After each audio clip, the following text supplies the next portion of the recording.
Una donazione tanto inattesa quanto spiazzante per l'Associazione Via di Natale di Aviano, un gesto d'amore e di generosità verso il prossimo che ha sorpreso il Comitato d'Intesa, l'Associazione Sclerosi Multipla, la Parrocchia Don Bosco e la Lilta di Belluno, eredi universali dei cospicui risparmi di una coppia, Maria Alberta Berta Darold, scomparsa l'11 maggio dello scorso anno, e del marito Alfonso Giazzon, morto nel 1988. Circa 2 milioni di euro, 1,5 milioni depositati su conti correnti e 500.000 euro in immobili, la cui ripartizione è stata gestita dall'amica nominata esecutrice testamentaria Maria Teresa Bortoluzzi. Io non sapevo che avessi un patrimonio così importante.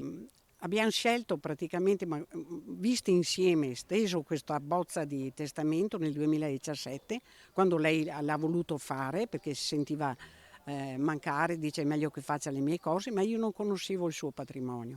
È stata una grossa sorpresa. Una sorpresa l'apertura del testamento davanti al notaio Fiorella Francescon. Da quel momento Maria Teresa Bortoluzzi, assistita da un legale, ha avuto un anno di tempo per completare il percorso scelto da Berta Darold allo scopo di valorizzare l'ambito della disabilità, degli anziani, delle persone che soffrono.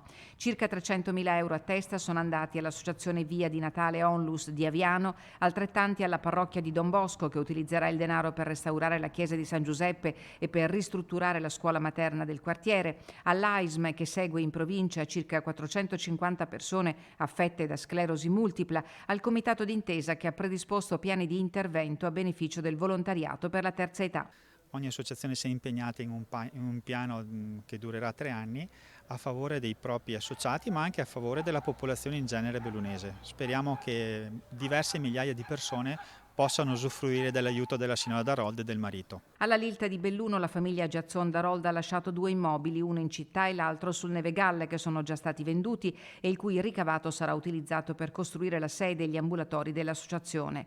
Destinatari di parte dell'eredità anche 2 parenti della coppia, che non aveva figli, e la badante. È un animo molto buono, molto generoso, che io rimpiango perché è sempre stata anche, c'era abbastanza una differenza di età, sostanziale differenza di età, ma la sentivo sempre vicina anche nei bisogni degli altri, insomma. Un gran esempio.